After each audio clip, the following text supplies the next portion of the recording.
அநேக நேரங்கள்ல மற்றவங்க நம்மட்ட கொஸ்டின் கேட்டாலே நமக்கு பிடிக்காது. ஆனா, நம்ம மற்றவங்கட்ட நெறைய நேரம் கொஸ்டின் கேட்டுட்டே இருப்போம். அம்மா "ஹோம்வொர்க் முடிச்சிட்டியா?" அப்படின்னு கேட்டா பிடிக்காது. இல்ல, "நீ ஃபோன வச்சுட்டியா?" அப்படின்னு கேட்டா நமக்கு கோபம் வரும். அத விட "பைபிள் வாசித்துட்டியா? ஜெபிச்சுட்டியா?" அப்படின்னு சொல்லி கேட்டாலே நமக்கு பயங்கரமான டென்ஷன் இருக்கும். ஆனா, நம்ம தாராளமா மத்தவங்கட்ட கொஸ்டின் கேட்போம்.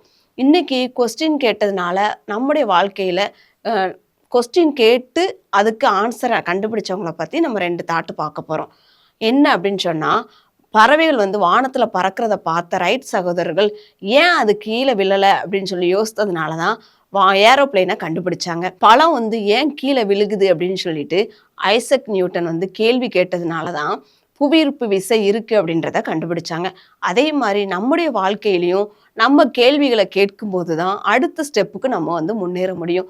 ஒருவேளை நீங்க மாணவர்களா இருக்கிறீங்க அப்படின்னு சொன்னா, நான் இன்னைக்கு எனக்கு கொடுத்த ஹோம்வொர்க்க நான் முடிச்சுட்டேனா?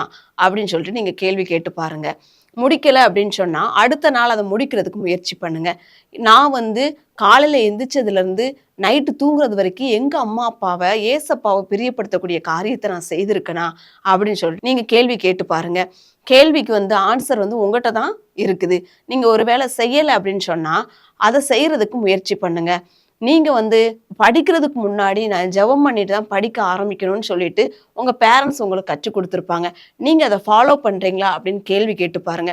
ஒரு வேளை நீங்க ஃபாலோ பண்ணல அப்படின்னு சொன்னா, அத ஃபாலோ பண்றதுக்கு முயற்சி பண்ணுங்க. இப்படி ஒவ்வொரு காரியத்திலயும் ஒரு வேளை பரீட்சை வருது அப்படின்னு சொல்லும்போது, நம்ம அந்த பரீட்சைக்கு ப்ரிப்பேர் ஆகுறதுக்கு நம்மளால என்ன செய்ய முடியும்? அந்த காரியத்த நான் ஒவ்வொரு நாளும் பிளான் பண்ணி செய்றேனா? அப்படின்னு சொல்லிட்டு நீங்க யோசித்து பாருங்க. யோசித்து பார்த்துட்டு, ஒரு வேளை நான் செய்யல அப்படின்னு சொல்லிட்டு நீங்க நெனச்சீங்க அப்படின்னு சொன்னா, அந்த பிளான் பண்ணி உங்க பாடத்த படிக்கிறதுக்கு நீங்க முயற்சி பண்ணுங்க. நெறைய நேரம் நீங்க ஃபோன்லயே உங்க நேரத்த செலவு பண்ணிட்டு இருக்கிறீங்களா? செய்ய வேண்டிய வேலைகள் எல்லாம் விட்டுட்டு, செய்ய வேண்டாத காரியங்கள, பார்க்க வேண்டாத காரியங்கள நீங்க ஃபோன்ல நெறைய நேரம் பார்த்துட்டு இருக்கீங்களா? நீங்க நைட்டு தூங்கும்போது ஒரு கால்குலேஷன் பண்ணுங்களேன். நான் இன்னைக்கு என் வாழ்க்கைய முன்னேற்றக்கூடிய காரியங்கள நான் எவ்வளோ நேரம் செஞ்சிருக்கேன்? நேரத்த வீணடிக்கக்கூடிய காரியத்த நான் எவ்வளோ நேரம் பார்த்துருக்கேன்? அப்படின்னு சொல்லிட்டு நீங்க ஒரு கணக்கு போட்டு பாருங்க. அதுல நீங்க எதுக்கு நெறைய நேரம் வேஸ்ட் பண்ணியிருக்கீங்கன்னு சொல்லி உங்களுக்கே தெரியும். அப்போ அப்படிப்பட்ட காரியத்துலருந்து வெளில வர்றதுக்கு நீங்க முயற்சி பண்ணுங்க. எல்லாத்துக்கும் ஆன்ஸரும், பதிலும் உங்கட்ட தான் இருக்கு. ஒருவேளை ஏசப்பா பேதுருவ பார்த்து கேட்கிறாரு, "பேதுருவே, நீ என்னை நேசிக்கிறாயா?" அப்படின்னு சொல்லி கேட்குறாங்க. கேட்டனால தான் பேதுரு சொல்றாரு, "ஆண்டவரே, நான் உம்மை நேசிக்கிறேன்னு" சொல்லிட்டு. அதே போல தான் ஆண்டவர் இன்னைக்கு நம்மள பார்த்து கொஸ்டின் கேட்கிறாரு. இவ்ளோ கொஸ்டின் ஆண்டவர் கேட்டு வந்துட்டாரு. "மகளே, நீ எனக்கு பிரியமானவள்ன்னு" சொல்லிட்டு ஆண்டவர் சொல்றாரு. உங்கள பார்த்து கேட்கிறாரு, "நீ என்னை நேசிக்கிறாயான்னு" சொல்லி கூட ஒரு கொஸ்டின கேட்கிறாரு.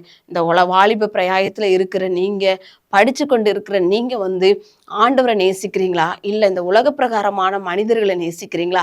அப்படின்னு சொல்லிட்டு ஒரு நிமிஷம் சிந்திச்சு பாருங்க. நீங்க உலகத்தின் பின்னால போய்க்கொண்டு இருந்தீங்கன்னு சொன்னா, இன்னைக்கு நைட்டு தூங்குறதுக்கு முன்னாடி நீங்க யோசித்து பாருங்க. நான் ஆண்டவரை நேசிக்கிறேனா? இல்ல ஆண்டவருக்கு பிரியமில்லாத காரியங்கள நான் நேசிக்கிறேனான்னு சொல்லி யோசித்து பார்த்துட்டு, அதுலருந்து வெளில வர்றதுக்கு நீங்க ஆண்டவர்ட்ட உதவி கேட்டீங்க அப்படின்னு சொன்னா, ஆண்டவர் நிச்சயமாகவே உங்களுக்கு உதவி செய்வார். ஒவ்வொரு நாளும் நீங்க பிளான் பண்ணுங்க. நான் காலையிலேருந்து நைட்டு தூங்கும்போது வரைக்கும் நான் என்ன செஞ்சேன்? இந்த கொஸ்டினுக்கான ஆன்சர் என்கிட்ட என்ன இருக்கு? ஒருவேளை பைபிள் வாசிக்கக்கூடிய காரியமா இருக்கலாம், ஜெபிக்கக்கூடிய காரியமா இருக்கலாம். இதுல நான் கரெக்ட்டா இருந்தேனா? அப்படின்னு சொல்லிட்டு நீங்க நைட்டு கேள்வி கேட்டு பார்த்தீங்கன்னா, நீங்க சரியா பண்ணியிருந்தீங்கன்னா, ஓகே, நீங்க சரியான பாதையில போய்க்கொண்டு இருக்கிறீங்கன்னு சொல்லி அர்த்தம். இல்ல, நீங்க அத ஃபாலோ பண்ணலன்னா, ஆண்டவர்ட்ட ஹெல்ப் கேட்டு அத தொடர்ந்து செய்றதுக்கு நீங்க முயற்சி செய்யுங்க. பாடமா இருக்கலாம், உங்களுடைய தனிப்பட்ட காரியங்களா இருக்கலாம். எல்லாவற்றிலும் உங்களால முடியாது அப்படின்னு சொன்னா, நீங்க ஆண்டவர்ட்ட உதவி கேளுங்க. நிச்சயமாகவே ஆண்டவர் உதவி செய்வார். உங்க கேள்விக்கான பதில் உங்கட்ட தான் இருக்குது. நீங்க அத ஃபாலோ பண்ணுங்க.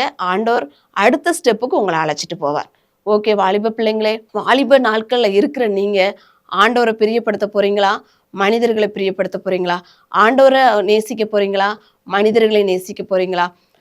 உங்க பாடத்துக்கு நெறைய நேரம் செலவழிக்க போறீங்களா? இல்ல ஃபோன்ல நெறைய நேரம் செலவழிக்க போறீங்களா? எல்லாத்துக்கான ஆன்ஸரும், பதிலும் உங்கட்ட தான் இருக்கு. நீங்களே கேள்வி கேளுங்க. நீங்களே ஆன்ஸர் பண்ணுங்க. உங்க வாழ்க்கையில எத தேர்ந்தெடுக்கணுமோ, அத சரியான நேரத்துல நீங்க தேர்ந்தெடுங்க. ஆண்டவர் உங்களை ஆசீர்வதிப்பார். இப்போதும் கூட சின்னதா ஒரு ஜெபம் பண்ணுவோமா? ஸ்தோத்திரிக்கிற ராஜா, உம்மை துதிக்கிறோம் சுவாமி. உம்மை ஸ்தோத்திரிக்கிறோம்.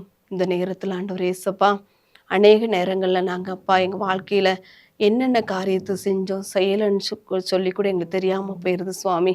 நீங்க எங்களிடத்துல கேட்கிற ஒவ்வொரு கேள்விகளுக்கும் ஆண்டவரே, நாங்க பதில் சொல்லக்கூடிய கிருபை எங்களுக்கு தருவீராக என்று கூட ஜெபிக்கிறோம்.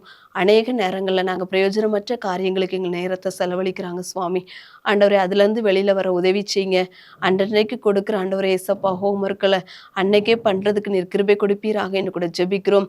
ஆண்டவரே, உம்மை நேசிக்காதபடி உலகத்தை நேசித்துக் கொண்டிருப்போனா, அதுலேருந்து வெளியில வருவதற்கு நீங்க உதவி செய்வீராக என்று கூட ஜெபிக்கிறோம். உம்முடைய கிருபையுள்ள கரத்திற்குள்ளாக எங்களை அர்ப்பணிக்கிறோம் சுவாமி.